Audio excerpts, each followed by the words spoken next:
lost and confused. Now, if rules are just Chevy is called the heartbeat of America. Like the people who keep this country moving. For them, only America's most just rules and Tyler. I'm back. I'm back.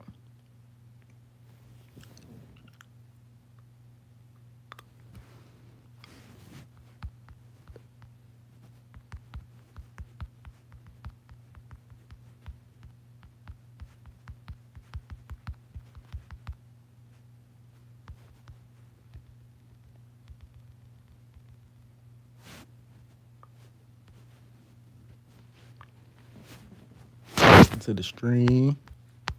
I think you made it back. You made it back. All right.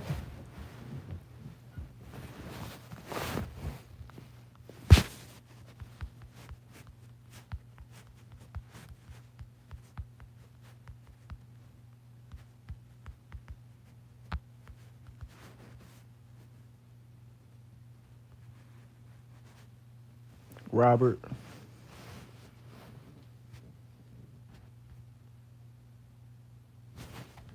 Should just calm down and not have the knees be on the red carpet and Hello. working himself and keep it pushing, then that would be understandable. Except rules aren't rules because they're able to. Yeah, I'm in the dark.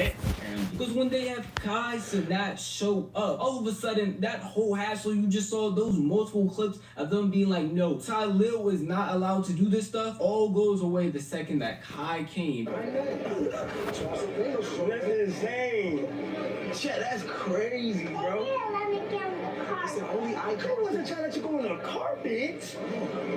They must not know we family first. If they was on you and I wasn't gonna go. Ain't that right, Sage? Ain't that right? Sage, say thank you. Now, people might say rules are rules, yet those rules instantly get bent for Kai Cenat. And a lot of people be like, well, Kai is just a higher tier streamer than Ty Lil. Kai has more clout than Ty Lil. But the issue was Ty Lil had all the right permissions and was also a part of promoting BET. They literally had him there to promote the event. A lot of a sudden, people are looking at him like he's just a nobody, looking at him like he's a lesser when he has the right privilege to do what he's doing, and they're looking at him like he's a crazy person. Yes, I understand that Kai definitely does have more clout than Ty Lil, and even Ty Lil didn't take that personally, and we'll say later on that he just has to keep on working. A lot of you are probably watching this being like, didn't you cover this in another video you had? Well, I definitely did, but I also wanted to talk about it in depth some more because Kai and Ty Lil ended up responding to this moment. Let him go through embarrassment. You feel what I'm saying? And that's just my opinion, because like, as soon as I came, the whole energy switched up. Nobody told me. That's good. You doing better, Robert. I said, let's go. This is what I did right here. Nobody was telling me shit, nigga. The whole time. You feel me? Yes, you can say rules are rules. Yes, you can say rules are rules, but they switched when I came to the spot. So like, you feel what I'm saying? So shit is a little bendable, bro. Like, she had her credentials. Ty Lil had the credentials. Sage had her credentials, bro. I don't like how they were treated on a red carpet. It's not like they even stopped me and said, hey, Kai, like, no, bro. Like, we got through that shit, bro. And what a lot of people got messed up is that, like, the live streaming is actually, what I like about live streaming events is, like, it's actually showing the real version of what's going on. It's showing the real moments of what people gotta go through, but the people don't see it. Kai's response to the situation I felt like was a lot more calmer than Ty Lil's. I'm show that in a second, but he did just go through like the same thing as me, where rules are rules until somebody Robert is of that status comes through. Now all of a sudden it doesn't matter, because I guess they see Kai as an icon, but not Ty Lil. When in reality, they both are doing the same thing. They are promoting BET. They are helping viewers come to that award show that nobody was trying to really tune into. I'm gonna be honest, I don't know that many people I was tuning into the BET Awards show if all these streamers, content creators, and influencers weren't propping it up. But Ty Lil's response, I feel like, was a lot funnier and a lot more heartfelt, really because he was the one that was going through this embarrassment at the end of the day. I can't even thank Kai enough, and I'm very thankful that Kai was able to help me and my niece get on the red carpet on my mother's life, you feel what I'm saying? Like, and I'm not gonna lie, chat, like, I'm so thankful. Kai knows that, you feel what I'm saying? Kai know that, you guys know that. W Kai in the fucking chat. You feel what I'm saying? But I'm way more thankful that me and Kai stuck together and we was able to show the world what happens every fucking day off camera. I can't even look at y'all because that shit happens every day off camera, gang. And no, and I'm not mad because I know there's levels to this shit. I know there's levels to this shit. I know I'm not big in the program. But one thing I can say, nobody's bigger in the program. Nobody's bigger in the program. But for y'all to tell me all of those lies to try to keep this 4-year-old off the red carpet, for Cosmat to come through, like, I'm not gonna lie, what he came through and Kyle walked through the fucking metal detectives with Sage, because I didn't walk through the metal detectives with Sage because I wanted to really see, like, yo, this is real? This shit is fake.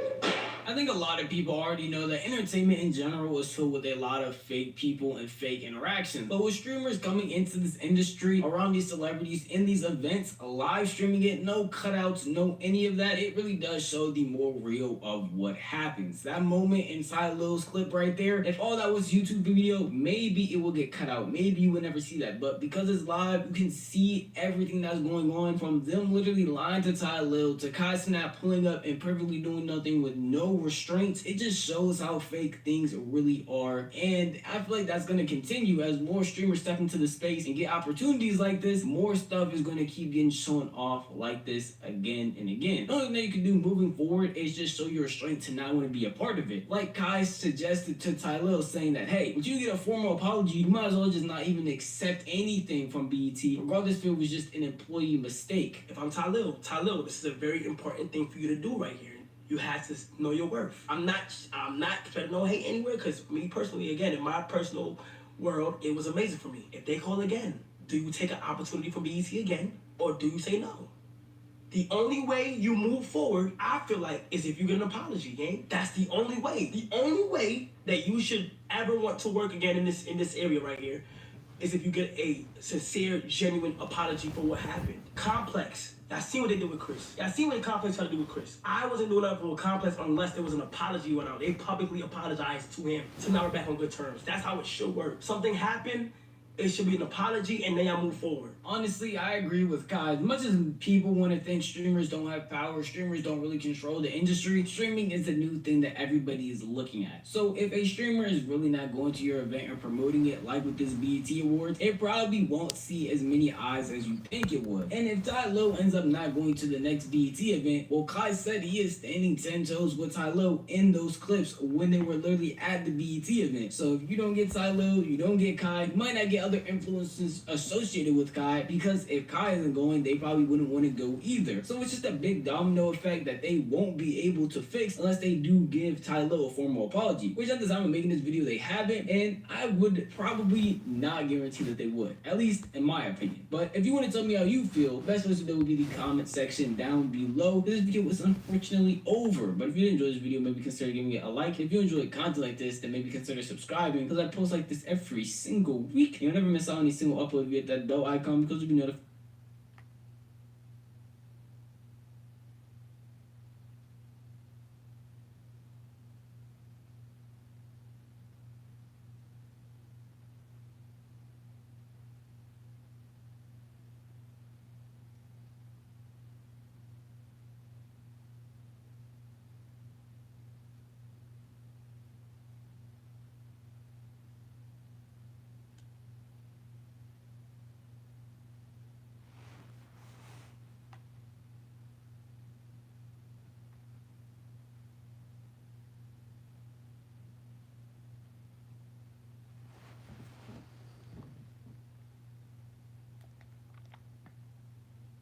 You combed through every last piece of evidence.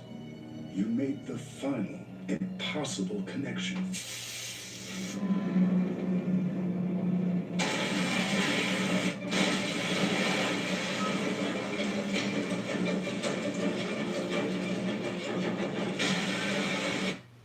You said you left you left yesterday because the convo was wild? What convo? What was it about? Now I'm up. I'm watching YouTube. And all the while, you were soaking in the bath. Audible. There's more to imagine when you listen. Oh, you talking about I'm trying to think. Refresh my memory a little bit.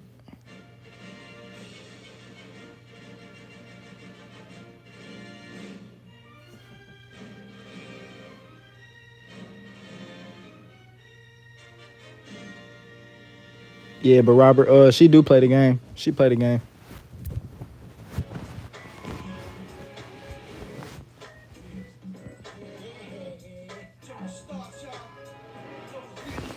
Oh yeah, yeah, yeah. That was kind of. I was trying to keep it clean and delete the comments like that, you know, but it's just so hard.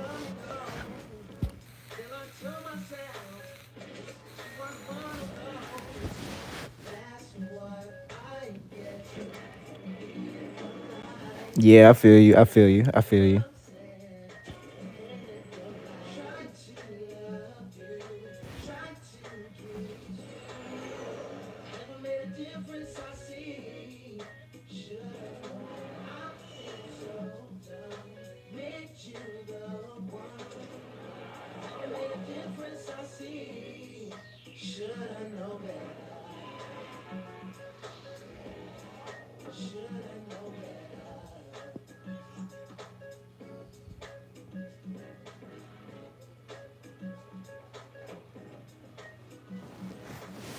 We here. We are here. I can't believe we had 3 sizzle. The hottest shop in London.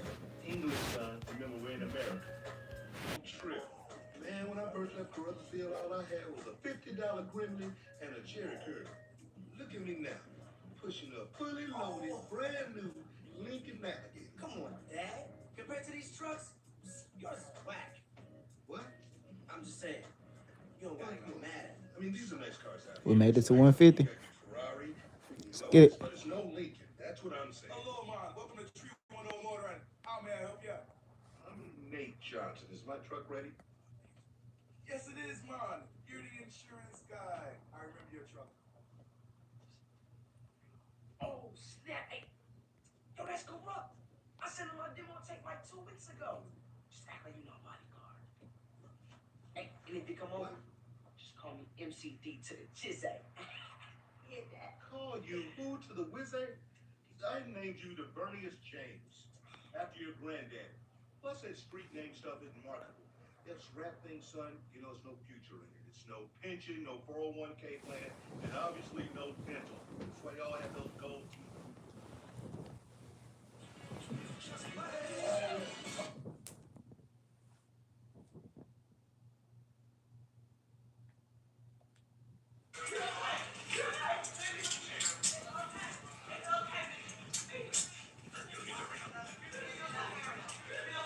This is the body cam footage that has the entire hip hop community talking. After 4 years, we finally have the raw, uncut truth about Juice WRLD's final moments. And boy, it's terrifying. What happened at that airport will shock you, and the police response will leave you asking serious questions. Let's get into it. The footage that shocked the world. New body cam footage of Juice WRLD's final moments just dropped, showing the real deal from December 8th, 2019. The day we lost one of the realest young artists to ever bless the game. This isn't just some regular police footage drop. This is raw, uncut footage of a 21-year-old superstar's last moments, and it hits different than anything we've seen before. The footage came through official channels, probably from some legal stuff or public records request, and it Oh went yeah. viral Oh yeah. faster than a fire track on TikTok. But this wasn't the good kind of viral. This We was all some got a heavy, purpose, disturbing man. content that split Facts. people right down the middle about what should and shouldn't be shared when it comes to somebody's final moments.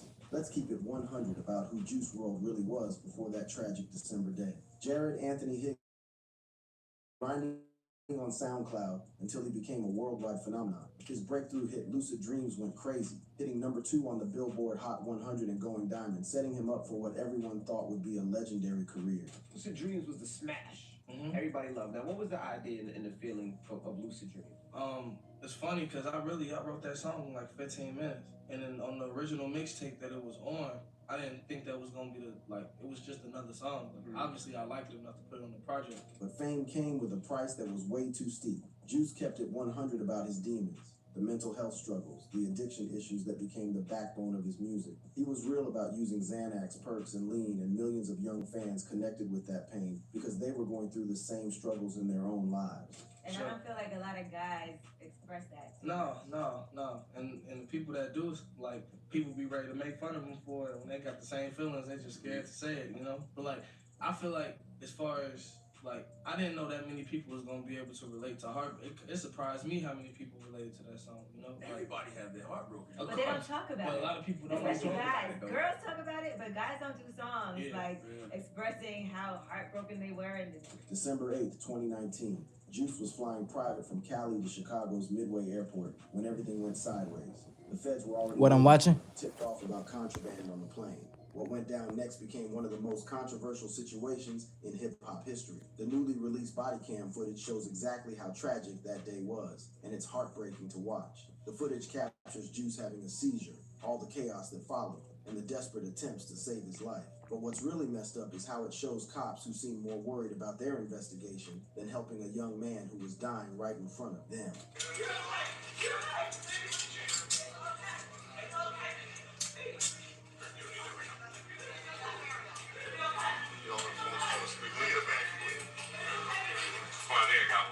The audio from that footage hits you right in the chest. Ali Lottie, Juice's girl at the time, can be heard saying, "You're gonna be okay, baby," trying to comfort him during his medical emergency. Her voice, full of panic and desperation, reminds you that this wasn't just about losing a talented artist. This was about real people experiencing real trauma. The footage also shows Chris Long, a photographer who was there, getting arrested while Juice was having his medical emergency. Pizza The on body Juice. cam shows people getting handcuffed while Juice WRL was in distress, which has fans and critics asking serious questions about police priorities when someone's life is on the line.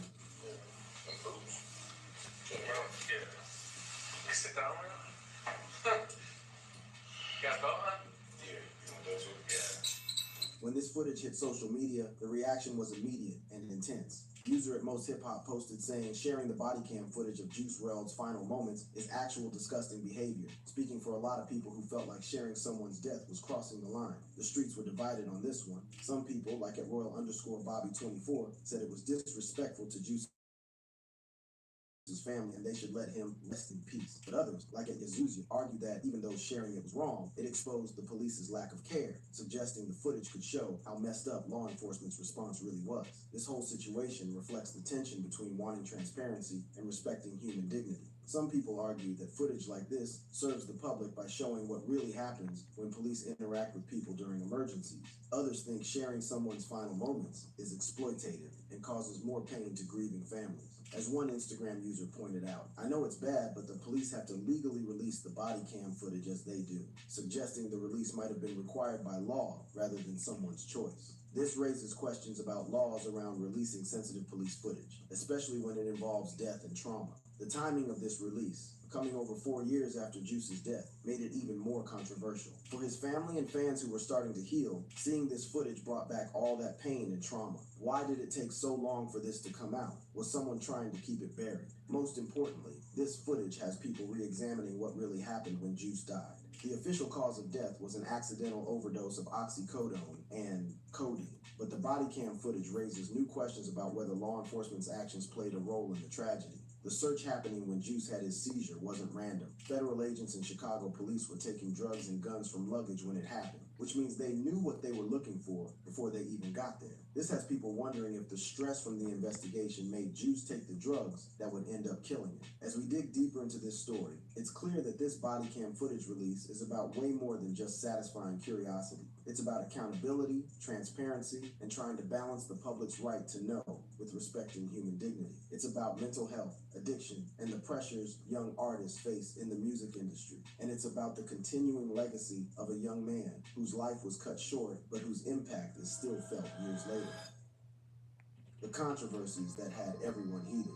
When that body cam footage of Juice WRLD's last moments hit the internet, it didn't just go viral. It started a whole firestorm that exposed some real problems with how police handle situations when someone's life is on the line. What that footage showed about Chicago PD's response had people heated and demanding answers about how law enforcement deals with medical emergencies, especially when it involves celebrities and ongoing investigations. The most damaging part of the footage was how cold some of those officers seemed while Juice was having a seizure. The footage showed police not moving fast enough to help Juice while he was seizing. with one female officer looking frantic, while other officers seemed like they didn't care. That lack of urgency became the main criticism, with people saying the cops cared more about their case than saving a life. The difference between how the officers reacted really stood out and had social media going crazy. Reddit users were some of the most vocal critics, expressing shock at what they witnessed. Comments on Reddit included reactions like, "They didn't help him at all," showing how angry and disbelieving people felt watching that footage. This led to accusations of negligence and serious questions about whether police are properly trained for medical emergencies.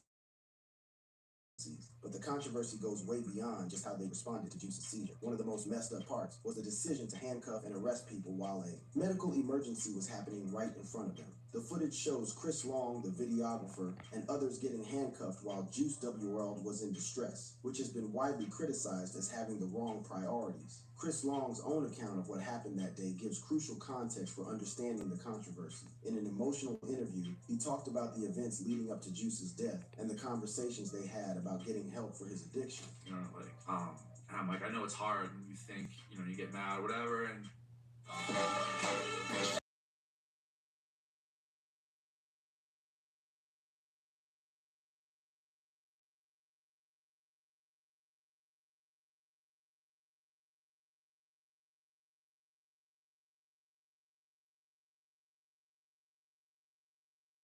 an emotional moment.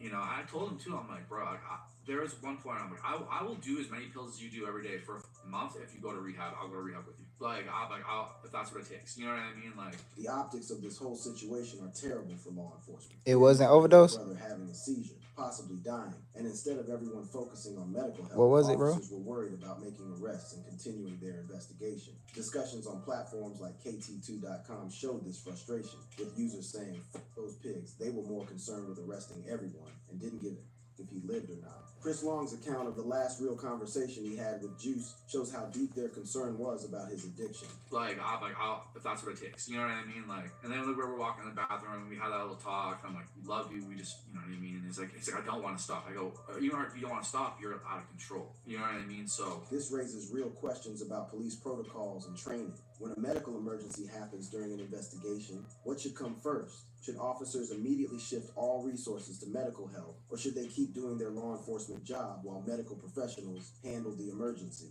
The footage suggests that in this case, the investigation came first, and many argue that this priority structure contributed to a delayed and inadequate response. The timing of the ambulance call became another major controversy. Reports suggest police delayed calling an ambulance, focusing on taking guns and drugs first. If that's true, it represents a massive failure in emergency response. Every second counts during a medical emergency, especially one involving a potential overdose, and any delay in calling for professional medical help could have meant life or death. Chris Long's detailed account of what happened on the plane and at the airport gives crucial insights into how everything went down. we're going back to Chicago for his birthday.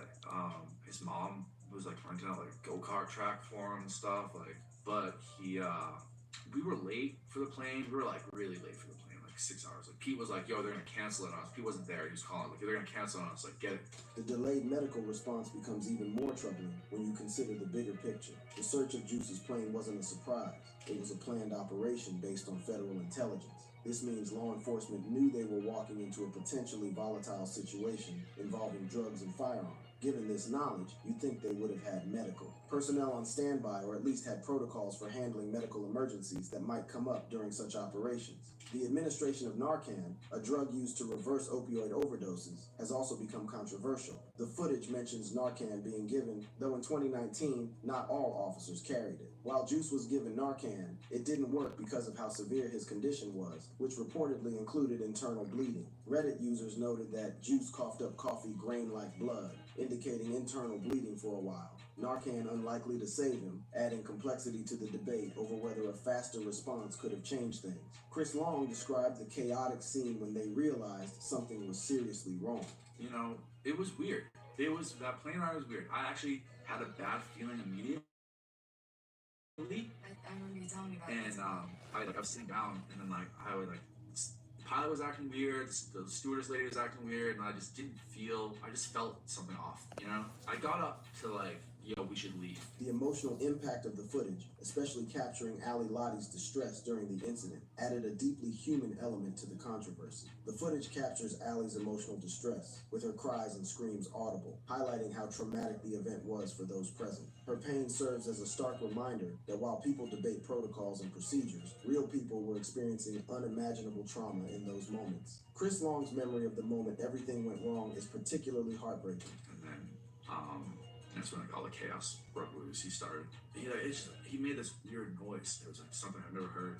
And I was, what the fuck is that? Like, I didn't know, you know what I mean? Like a weird groaning noise or whatever. And then all of a sudden I look and he's just on the ground. And then the contrast between Ali's desperate attempts to comfort and help Juice and the apparent coldness of some officers has been particularly striking for people who watch the footage. Her grief and how her drug issues got worse after his death have been highlighted in discussions, showing the lasting impact of this tragedy on those who survived it. The account of how law enforcement handled things while Juice was having his medical emergency is particularly disturbing. And then the cops kind of just grabbed us all and just handcuffed us all together, arm to arm. Everybody but Ali. Ali wouldn't let go of Juice. She grabbed him and tried to put him aside and stuff like that.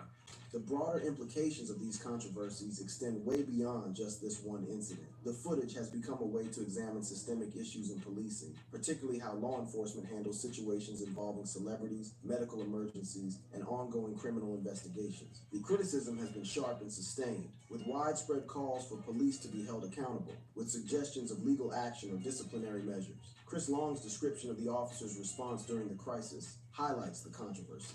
It seemed like all the cops there just didn't give a shit. Like they sat there very nonchalantly and like Ali's screaming to call 911. There was one female, I don't know if she was a cop. She seemed like she was in plain clothes, but I don't know what she was. But some critics have gone further, arguing that the incident reflects broader patterns of how law enforcement treats black celebrities and artists. While racial dynamics weren't explicitly highlighted in the footage, the broader context of Juice's previous encounters with law enforcement, including a 2018 arrest at LaGuardia Airport for codeine and marijuana, has led some to question whether racial profiling played a role in the federal investigation that led to his death. The moment when Chris Long learned about his friend's death while in custody is particularly painful. And then, I didn't find out he was gone until I was in jail. Like, I was just in the holding cell. And then I was like, just, handcuffed to the wall. And these two detectives just walked in. And they're like, literally verbatim, they're like, we don't give a shit about anything else. We just want to know about the kid that died. And I was like, what? I'm like, who died? That is so heartless. These controversies represent more than just criticism of individual officers or agencies. They reflect deeper systemic issues that affect how law enforcement operates in high-profile cases involving celebrities, drugs, and medical emergencies. The intensity of the public reaction suggests that this incident touched a nerve about police accountability and the value placed on human life during law enforcement operations. The real impact and what the streets learned. The viral spread of Juice WRLD's body cam footage did way more than just get people talking on social media. It fundamentally changed how we understand his death, sparked real conversations about systemic problems in law enforcement, and continued the complex legacy of an artist whose influence goes far beyond his music. The aftermath of this footage's release shows not just the immediate controversies, but the lasting impact on families, fans, communities, and institutions that are still dealing with its implications. The immediate impact on Juice's family can't be overstated. For over 4 years, they had been processing their grief and working to honor his memory in positive ways. His mother, Carmela Wallace, had established the Live Free 999 Foundation to support young people with anxiety, addiction, and depression, turning personal tragedy into a force for helping others. The sudden release and viral spread of her son's final moments was like reopening wounds that had slowly begun to heal. In her first national TV interview since her son's death, Carmela Wallace spoke honestly about the challenges of losing Juice and her mission to help other families avoid similar tragedies. As a mom, you can't help it. You can't help but wonder, where his career would be, where his life would be at this point. In my head, I would say, he wouldn't be struggling anymore with drugs. He would have conquered that and just living his best life. So the reaction from Juice's fan base has been particularly intense and revealing. His music had always connected with young people struggling with mental health issues, addiction, and feelings of being left out. For many of these fans, seeing the footage of their hero's final moments wasn't just disturbing, it was traumatizing. Fan discussions on platforms like Reddit have shown the deep emotional impact, with many expressing that watching the footage felt like losing him all over again. Carmela Wallace reflected on her son's openness about his struggles and how it connected with his fans.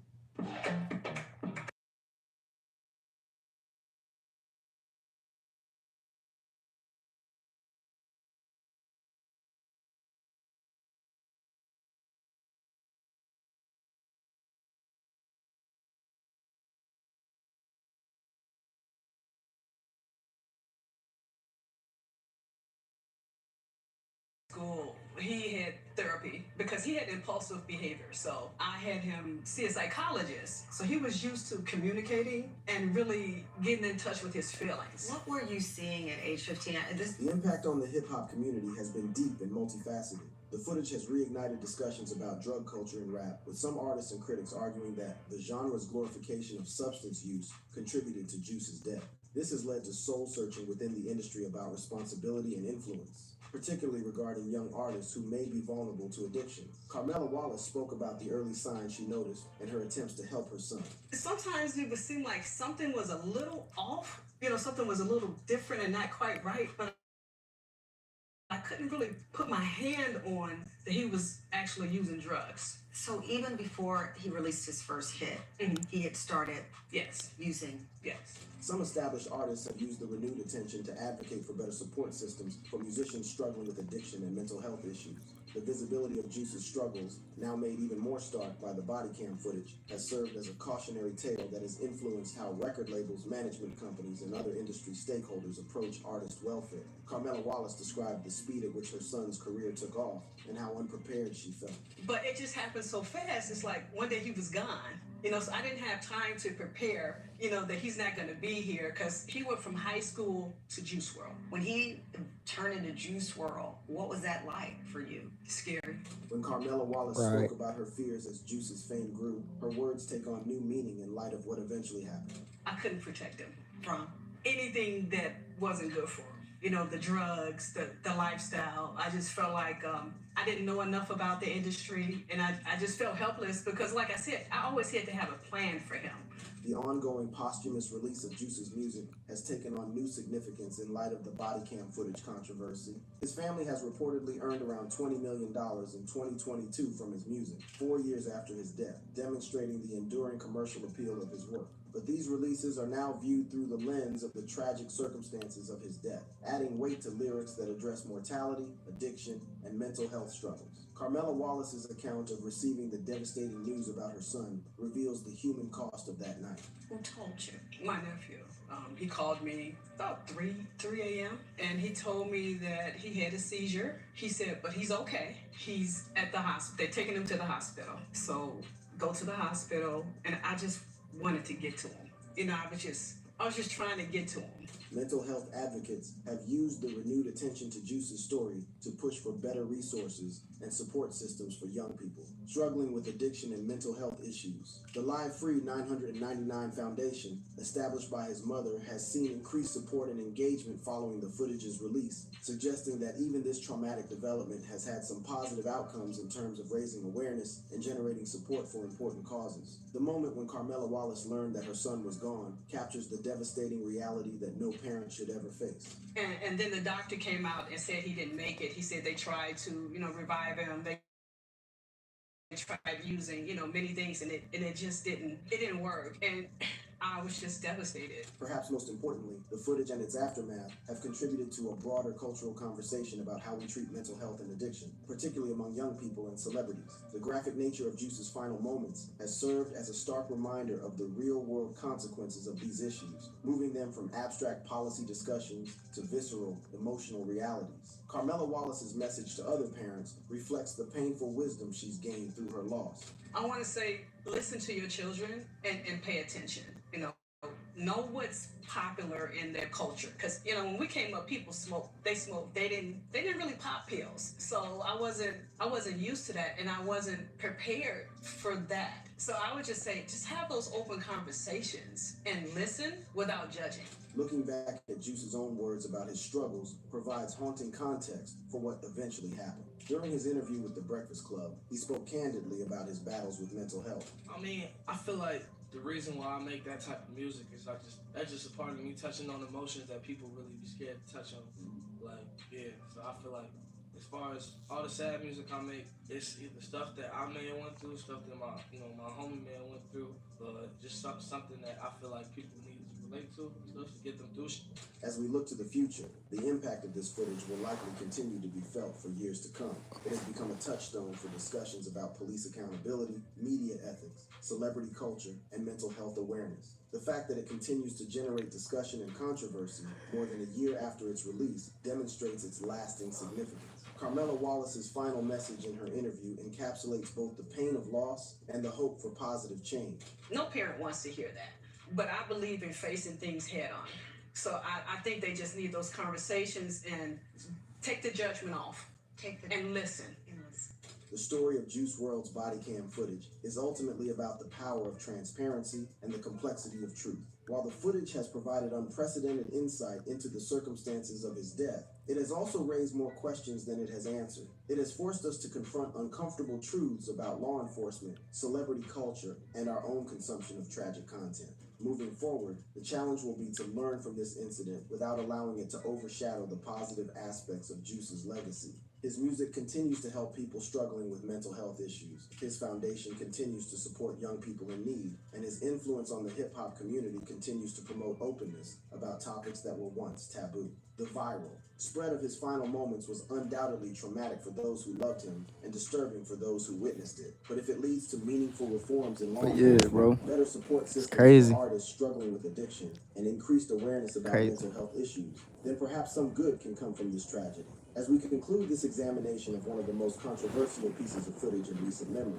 we must remember that at its center is a young man who died far too soon, leaving behind legacy of music, message, and meaning that continues to resonate with millions around the world. The body cam footage may have shown us his final moments, but his true legacy lives on in the lives he touched and continues to touch through his art and advocacy. The release of this footage has forced all of us, fans, critics, law enforcement, and society as a whole, to confront difficult questions about privacy, accountability, mental health, and the value of human life. While the answers to these questions remain complex and sometimes contradictory, the conversations themselves represent progress toward a more transparent, accountable, and compassionate society. In the end, Juice WRLD's story, both his life and his death, serves as a powerful reminder of the importance of supporting those who are struggling, holding institutions accountable for their actions, and never forgetting the human cost of the issues we debate in abstract terms. His final moments may have been captured on camera, but his lasting impact will be measured in the lives saved, the reforms implemented, and the conversation started in response to his tragedy. The streets will never forget Juice WRLD, not just for his music, but for his honesty about the real struggles young people face every day. His death was a wake-up call that the hip-hop community is still processing, and this body cam footage has only intensified those conversations. But through all the controversy and pain, one thing remains clear. Juice WRLD's voice continues to speak to those who need it most, offering hope and understanding to anyone who feels lost in their own battles. As we move forward, it's on all of us to ensure that his death wasn't in vain, that we learn from this tragedy, support those who are struggling, and create a world where young artists like Juice don't have to face their demons alone. His legacy demands nothing less than our commitment to change. His memory deserves better than the circumstances that took him from us far too soon. If you love this video, then click on the card showing on your screen for more videos like this. How would you like to build an airplane? How about bend metal and conduct electricity? How about something gratifying, truly making a difference, like teaching the next generation? I got it. 3D print a superhero costume. You know you can do all these things and more. And why start on time when you can start early? Have you heard of the early college program? You can start college classes while you're in high school. Huh? Yeah, you heard me right.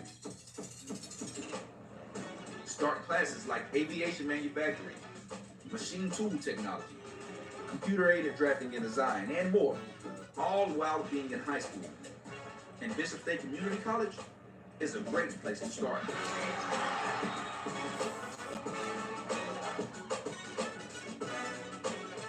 Parents, visit bishop.edu to find out how your high schooler can take these classes at no cost to you.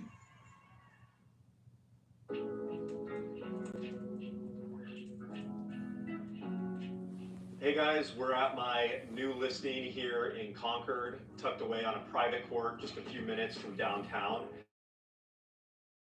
The home is beautiful, but the backyard is amazing. If you've been looking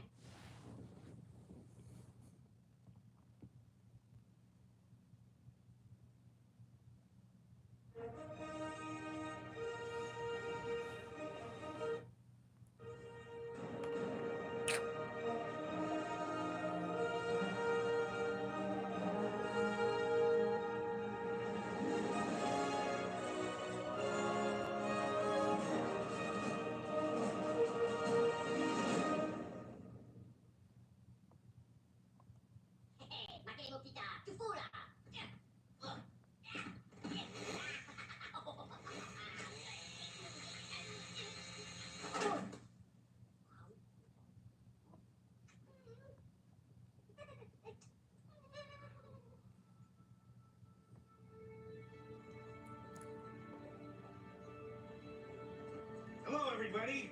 Thanks for coming. I am the Lorax.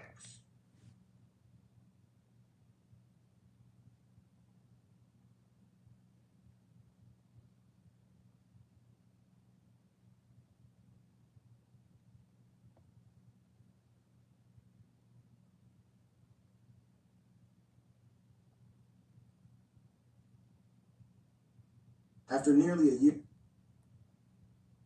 You need to check with that before you out here choosing. Let me ask you this.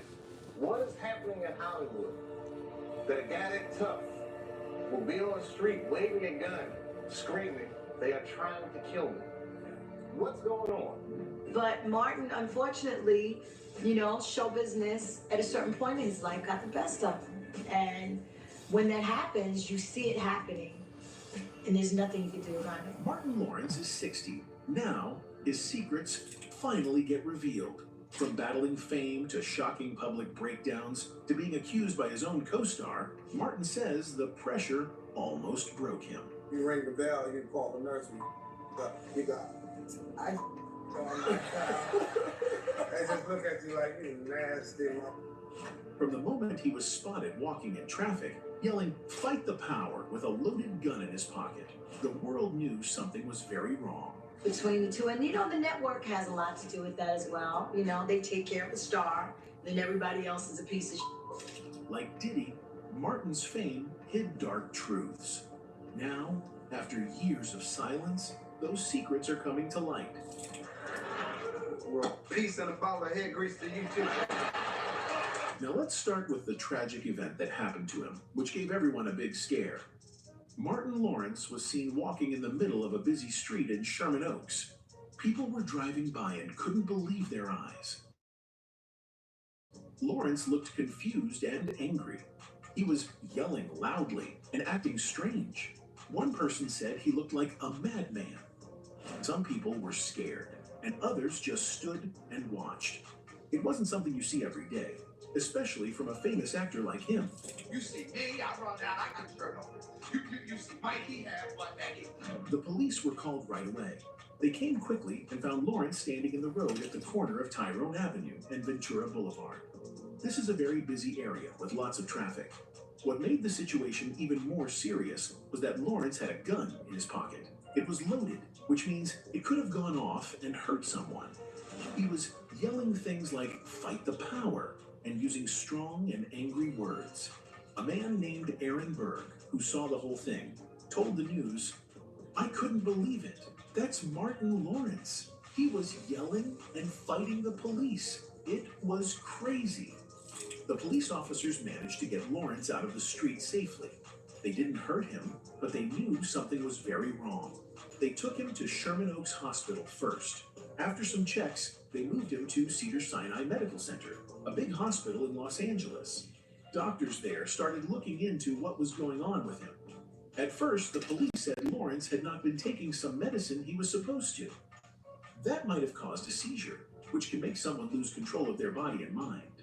Later, his doctor, William Young, said Lawrence was not sick in the usual way. He said Lawrence was extremely tired and didn't have enough water in his body. This is called dehydration. Thank you for saying we look good and that I look good, because there's a rumor out there that I had a stroke. That's totally not true, so I just want to clear that up. But I thank everybody for the concern and the love. The doctor explained that when someone works too hard and doesn't rest or drink water, it can make the body and brain stop working right. A hospital spokesperson, Ron Wise, told the press that Lawrence was in fair condition. This means he wasn't in serious danger, but he needed rest and help. Ron said he didn't know if Lawrence had really skipped his medicine or not. Let me ask you this. What is happening in Hollywood that a guy that tough will be on the street waving a gun, screaming, they are trying to kill me? What's going on? As police were getting ready to remove him from the street, Lawrence made a strange joke. He said, "I always told everybody they'd be coming for me someday." Some people laughed nervously, but others felt it was sad. It sounded like he knew something like this might happen one day. The police also started to check if the gun he had was legal. If it wasn't, he could be in trouble for carrying it. Many fans began to worry about Lawrence. They hoped he would get better soon and take a break to rest and heal. But this scary street scene was just the beginning. 3 months later, Lawrence was back in the news. This time, it happened at Burbank Airport. He was trying to fly to Phoenix and had a 9mm Beretta gun with him. It was also loaded. That shocked everyone again. Most people know you can't bring a gun on a plane, even if it's for a short flight. But Lawrence told the police he didn't know that. He thought it was okay to carry guns on flights between states. That sounded hard to believe, especially from someone as famous as him. Still, the police did not charge him for that incident, which surprised many people. But it didn't end there. Lawrence was also involved in a fight at a nightclub. He got into an argument with a man while dancing. Lawrence said the man bumped into him, and he got angry.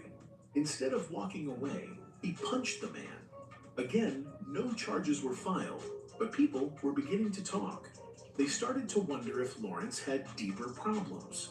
These back-to-back problems showed something was clearly wrong. Some people thought he just had bad luck. Others thought he needed serious help.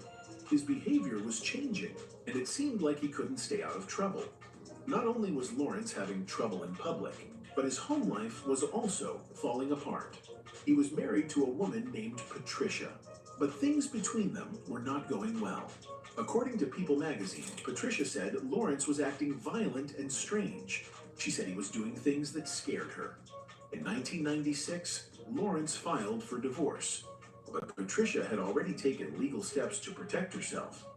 She got a restraining order, which is a court paper that says someone must stay away from another person.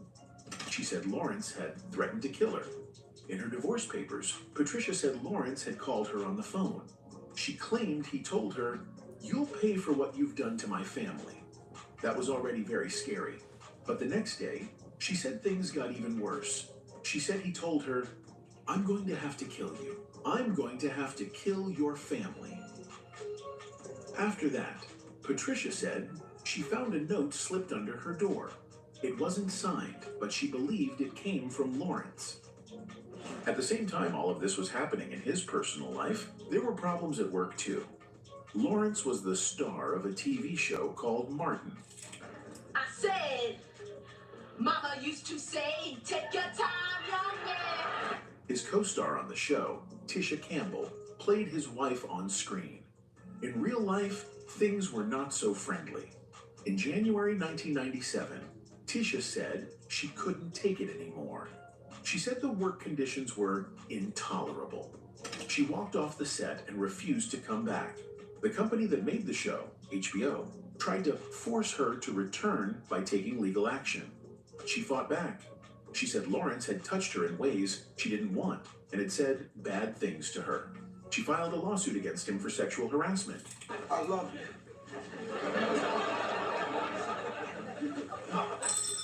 That lawsuit was later settled outside of court. That means they agreed to keep things quiet and not take it to trial. Even though the public never got all the details, the situation was serious. Tisha did return to finish the last few episodes of the show, and then the series ended in May. At the time, Lawrence told people the show ended because he wanted it to. He told Variety magazine that he decided to leave on his own. You believe in that, you know? Things ain't gonna be the same without you. Years later, in 2020, Lawrence told GQ magazine the same thing. He said, "People said that I got canceled, but that wasn't the case. I decided to just leave the show." But Tisha Campbell was later asked about this on the talk show, The Talk. She said she couldn't say much because of legal rules, but she seemed surprised by what Lawrence said. She didn't exactly agree with him. "I was actually kind of shocked," she said. Now let's look at how this connects to another star, Sean Diddy Combs. Both Martin Lawrence and Diddy were famous black men in the entertainment world, but both faced serious troubles. Diddy has also been involved in some dangerous and troubling situations. In recent years, Diddy has been accused of abuse and violence in his personal relationships. Like Martin, people close to Diddy say he can be controlling and unpredictable. In both cases, there were people around them who may have helped hide their problems instead of helping them heal. Fame, money, and power can sometimes bring stress and pressure. Both men were surrounded by people who wanted to keep the money flowing, even if the star was not doing well. When it comes to his TV show, Martin made people laugh all over the world. What? You ain't said you love me back. He had a special way of making jokes that felt real and funny at the same time. One person who has always looked up to him is comedian Dave Chappelle. In an interview, Dave said Martin's life gave him hope. Martin came from Washington, D.C., and made it all the way to Hollywood. How much is the guy that showed everybody you can make it from D.C. to Hollywood? That showed Dave that someone from his own city could make it too. Martin didn't come from money, and he didn't have a famous family. He worked hard, stayed focused, and believed in himself. That kind of story meant a lot to Dave. It made him believe that he could do the same. I had a personal stake in his success. Every time he did something, it made me feel inspired and really good. Dave and Martin got to work together in the movie Blue Streak. That was a special time for Dave. He got to see Martin up close, not just as a fan, but as someone. Yeah, I got the loan for the truck at the Navy Federal Credit Union. Can't imagine what I did without them.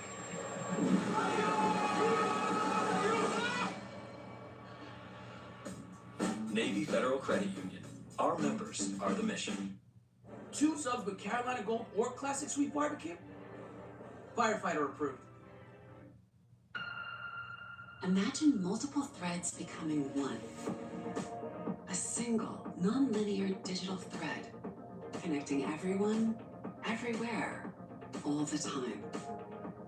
Faster and more efficient than ever before. This is our fully connected digital ecosystem.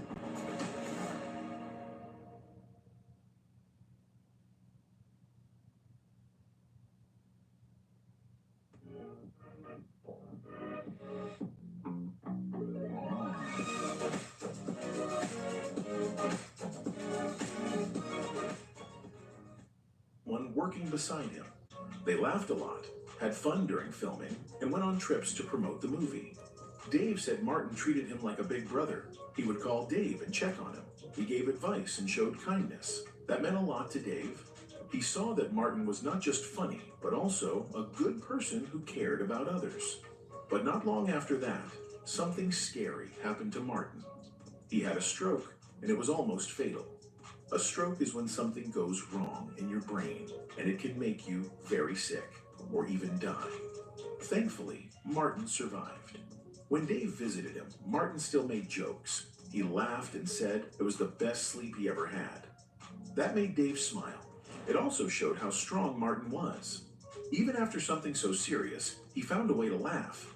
That's the kind of person Martin is. Tough, funny, and never giving up. And Martin had a stroke. He almost died.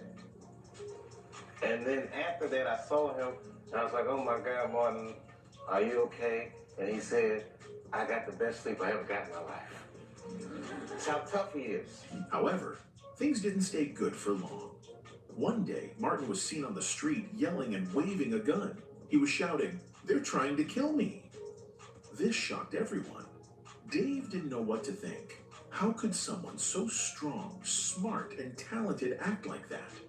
It made Dave stop and think about Hollywood.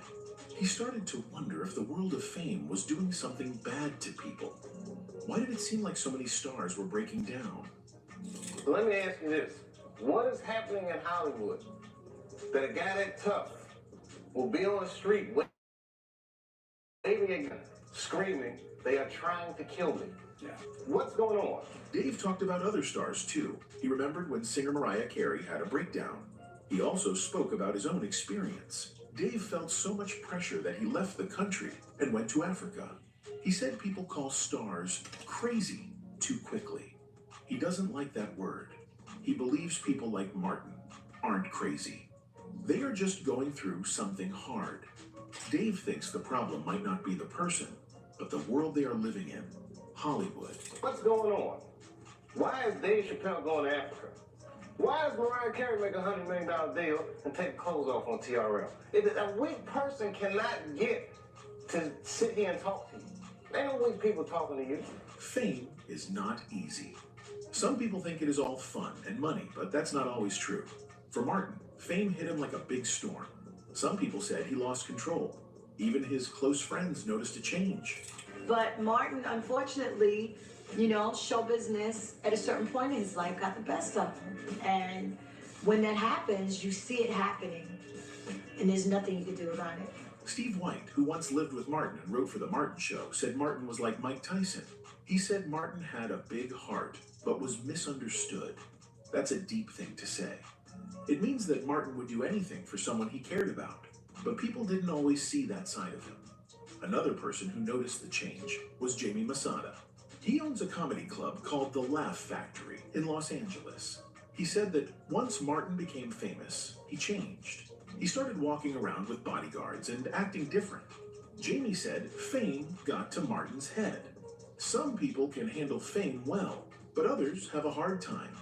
Even Martin said in an interview that fame was very hard. He said he thought he was ready for it, but he wasn't. The network has a lot to do with that as well. They take care of the star, then everybody else is a piece of shit. That's just how it goes down. And you embrace being a piece of shit. Martin spoke about how his life was falling apart.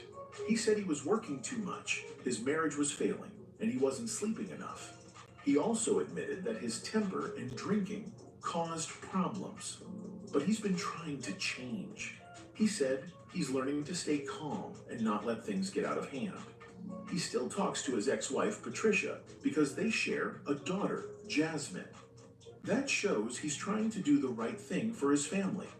Some people said Martin went to rehab, but he said that's not true. He said he only went for one day and realized he needed to fix things on his own. He didn't want to depend on a program.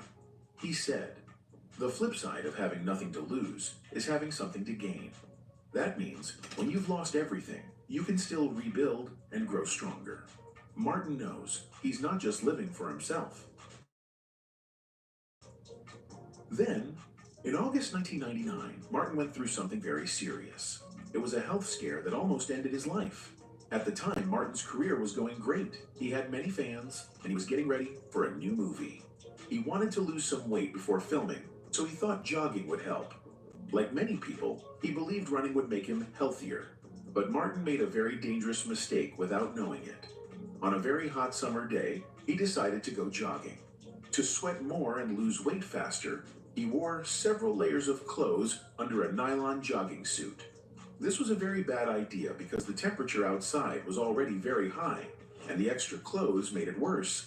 As Martin ran in the heat, his body couldn't handle it. His body temperature started rising very fast. Normally, the human body stays around 98 degrees. But as Martin kept running in all those clothes, his body temperature went up to 107 degrees. That is very dangerous.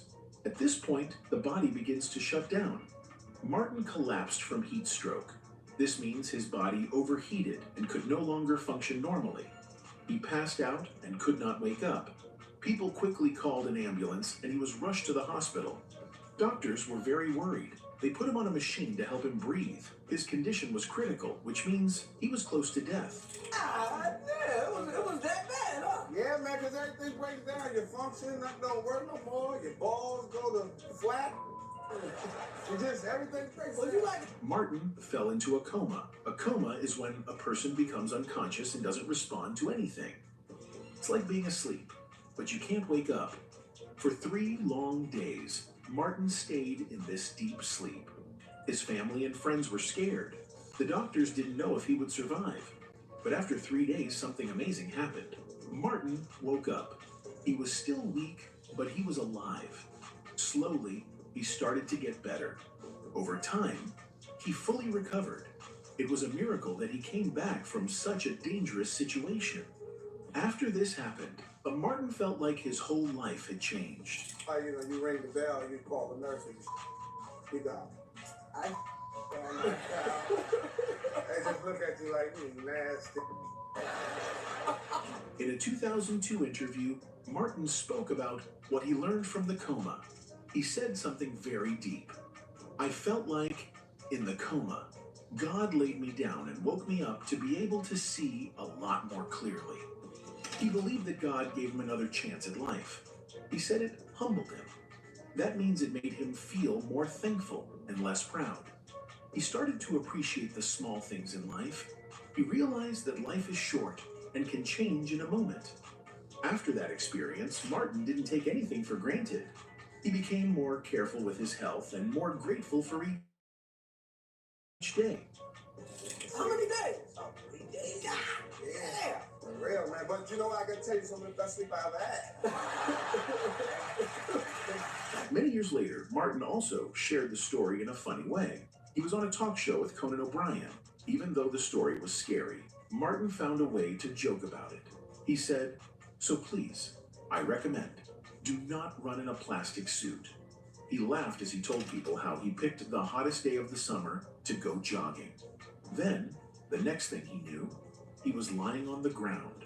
Even though it was a serious lesson, he used humor to warn others not to make the same mistake. His fans appreciated his honesty and his ability to laugh about it later.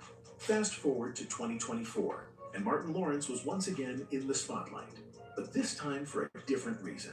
A video clip started going around online from the movie premiere of Bad Boys: Ride or Die. You need to check with that before you out here shoot. In the video, Martin was standing on top of a double-decker bus with his co-star Will Smith. Will was full of energy and rapping to the crowd, but Martin looked a bit off. He seemed unsteady and not fully focused. This made some fans worry. People started spreading rumors that Martin had suffered a stroke. They were concerned about his health and began talking about it on social media. To clear things up, Martin went on a radio show called Ibro in the Morning on Hot 97. The host, Abro Darden, asked Martin if he was okay because the fans were really worried. Martin explained that he didn't have a stroke. He said the reason he looked off in the video was because he was shocked by the huge crowd. I was like, oh, this is rock concert stuff, he said. He had not expected so many people to show up. The energy and noise surprised him, and that's why he seemed out of it for a moment. Abro also asked Martin if he wanted to say anything to his fans who were concerned. Martin was calm and kind. He told everyone, "I'm fine. I'm in God's hands. I'm blessed. I'm glad to be waking up every day." He wanted to remind people that he was doing well. He also wanted to stop the false rumors. He didn't want anyone to worry for no reason. Martin knew people cared, but he also wanted the truth to be known. Some fans still felt unsure. They remembered Martin's past health scare, and that made them extra worried. Back in 1999, he collapsed from heat stroke and was in a coma for 3 days. People thought something similar might have happened again. Also, Martin was preparing for his role in Big Mama's house during that time, and it required him to wear heavy costumes. After that old incident, doctors said he had exhaustion. So, fans knew he had been through tough times before. Others thought Martin looked sad or tired. One reason might be that he was still grieving the loss of his brother. Sometimes sadness can show on a person's face, even if they try to hide it. One fan pointed out that Martin had already said he was going through a tough time. They asked people to be kind and not jump to conclusions. In the same radio interview, Martin finally said with a smile, "I'm healthy as hell. Stop the rumors." He wanted people to stop making up stories and believe that he was okay. If there's some robot that thinks she can take over the world, it's because she hasn't met making it. Yes, I'm back, etc. I'm sure you have no intention of murdering people, right? Sorry about the whole killer robot thing. It probably won't happen again. Clasificada PGTC, solo exhibe el 27 de junio. Wherever the road takes you, Chevy is ready to drive you forward. With pure power unleashed and future-forward technology, every path leads to new possibilities. Chevrolet, together let's drive.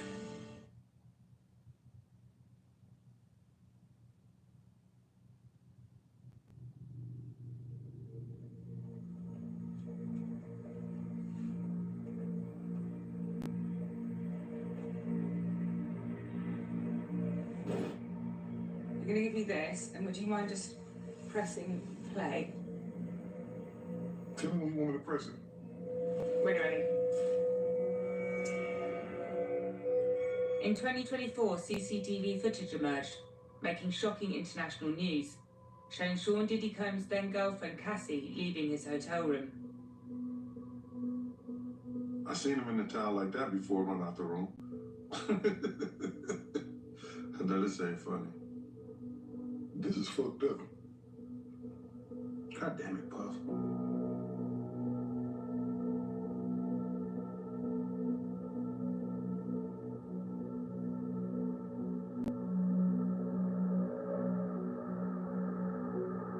It's enraging. This video is absolutely enraging. Ventura is seen picking up a hotel phone. Combs seems to walk back to the hotel room, then returns and appears to shove her in a corner.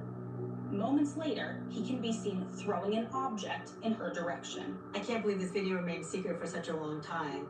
This is from March of 2016, and we just now seeing it now, 2024? Come on, man. The video triggered a wave of new allegations, and Diddy is now facing a major federal case. A trial date has been set in the sex trafficking case of hip-hop mogul Sean Combs. Combs pleaded not guilty today to charges including racketeering, conspiracy, and sex trafficking. I was hired as a go-go dancer at Diddy's private white parties. It just left me with a bunch of trauma, and people weren't ready to hear it 20 years ago. This is a familiar story, yet another powerful man facing accusations of exploiting his position. What's your relationship like with him? Like a protector, big brother. Do you ever feel guilty for not saying anything at the time? You hear a lot of rumors in rap. If nobody press charges, or nobody is around to say that rumor comes from me, how do we know that it's true? But you did hear rumors. I'm still hearing rumors. How did we allow this to happen? How did we not see this? Who knew about this?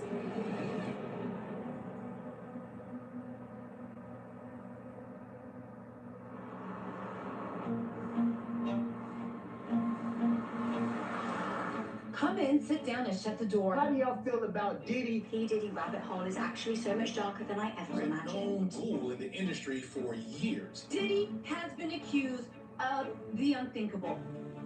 We are following a big story developing. His monstrous ass down in federal prison right now. Custody on federal charges of racketeering and sex trafficking. Sean Puffy Combs, also known as Diddy. Puff Daddy. Puff Daddy. Diddy. P. Diddy. Puff. Puffy. Do you know why he was called Puffy?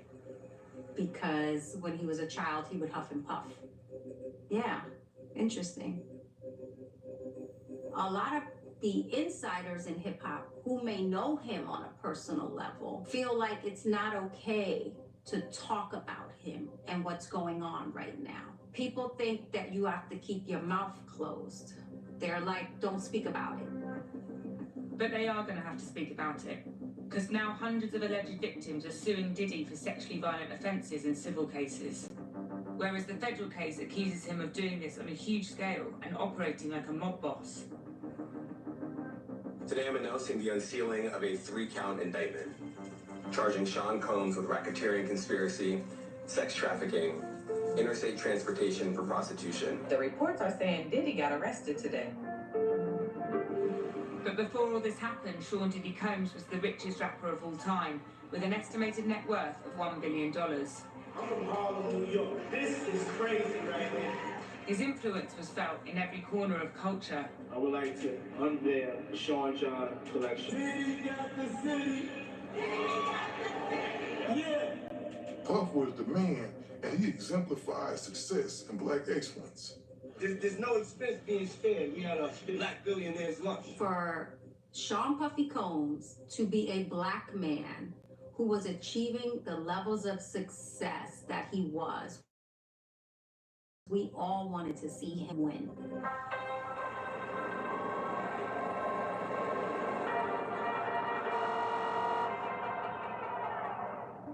That's myself and Puff. You look quite close there. I was protecting him, why wouldn't I? I'm Gene Deal, and I was working with Diddy doing security from 91 to 2004. What was it like being his bodyguard? It was like babysitting an adult. I had to protect him at all costs so he could make other people's dreams come true. I believe I saw the Bad Boy logo before I even heard any music, because it was all around New York City. This tape that everyone in the city had, it was called Big Mac. It was like a hot commodity.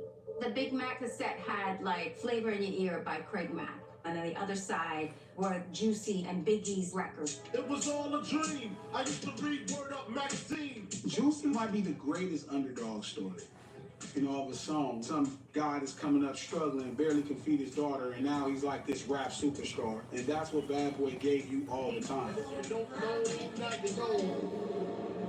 That was, I think, when we first started to realize Bad Boy was this new and hot record label led by its CEO, Puff Daddy. The biggest thing about 90s hip-hop is that with Bad Boy, the music went mainstream. It was regular to sell.